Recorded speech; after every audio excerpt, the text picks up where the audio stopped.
اور اس دور میں اس سلطنت کی گدی پر بیٹھنے والے لوگ نہ صرف فاطمی سلطنت کے حکمران ہوتے تھے بلکہ اس اسماعیلیہ نام کے فرقے کے امام بھی ہوتے تھے۔ فاطمی سلطنت کے دور میں یہ اسماعیلیہ فرقہ خود بھی کئی الگ الگ گروپ میں ڈیوائیڈ ہوا، جیسا کہ نظاری، مستعلی، حافظی، طیبیز اور اس کے علاوہ بہرا وغیرہ۔ ہاں دوستو، یہ وہی بہرا گروپ ہے کہ جس کے ماننے والے لوگ ہمارے انڈیا میں بھی کافی بڑی تعداد میں پائے جاتے ہیں اور جن کو ہم لوگ عام طور پر بہرا مسلم کے نام سے جانتے ہیں۔ ان کے بارے میں بڑی ہی گہرائی کے ساتھ میں آلریڈی ایک ویڈیو بنا چکا ہوں، جس کو آپ لوگ ڈسکرپشن میں دیے گئے لنک کی مدد سے دیکھ سکتے ہیں۔ اس دور میں اسماعیلی شیعوں کا ایک گروپ ایسا بھی تھا کہ جس نے فاطمی سلطنت کے جو خلیفہ تھے ان کو ہی ماننے سے انکار کر دیا تھا، اور وہ لوگ اتہاس میں کرامتینز کے نام سے مشہور ہوئے، اور یہ وہی لوگ تھے کہ جنہوں نے کسی دور میں مکہ جیسے پوتر شہر کا نہ صرف لمبے وقت تک گھراؤ کیا بلکہ زمزم کے کنویں کی بھی توہین کرتے ہوئے مسلمانوں کی لاشوں سے اس کو بھر دیا تھا۔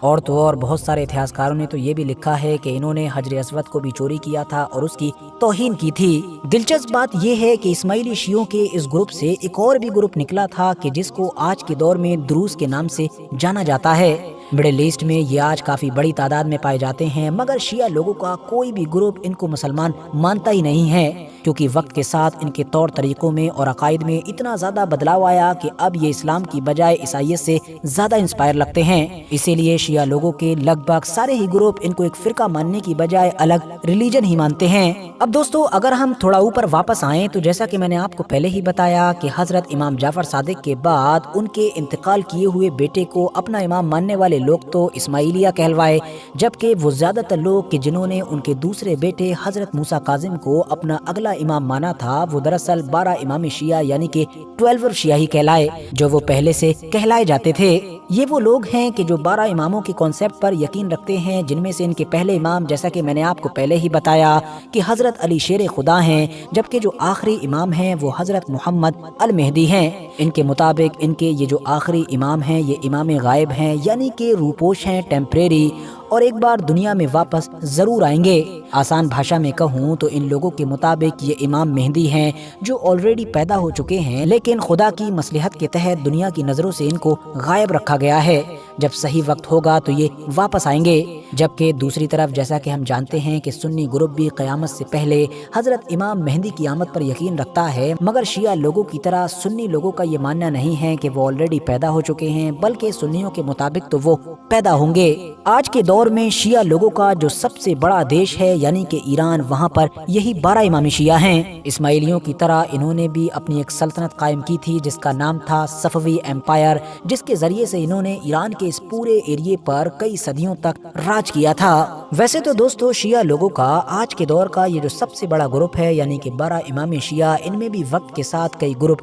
وجود میں آئے ہیں، مگر یہ زیادہ مشہور نہیں ہیں، جیسا کہ اصولی، اخباری یا پھر الویون وغیرہ۔ مگر ان میں سے یہ جو الویون نام کا گروپ ہے، اس کو خود شیعہ لوگ ہی مسلمان نہیں مانتے ہیں، کیونکہ ان کے بارے میں یہ دعویٰ کیا جاتا ہے کہ یہ حضرت علی کے معاملے میں اتنا آگے بڑھ گئے کہ ان کو پہلا امام یا پھر پہلا خلیفہ مانتے مانتے خدا بھی ماننے لگے۔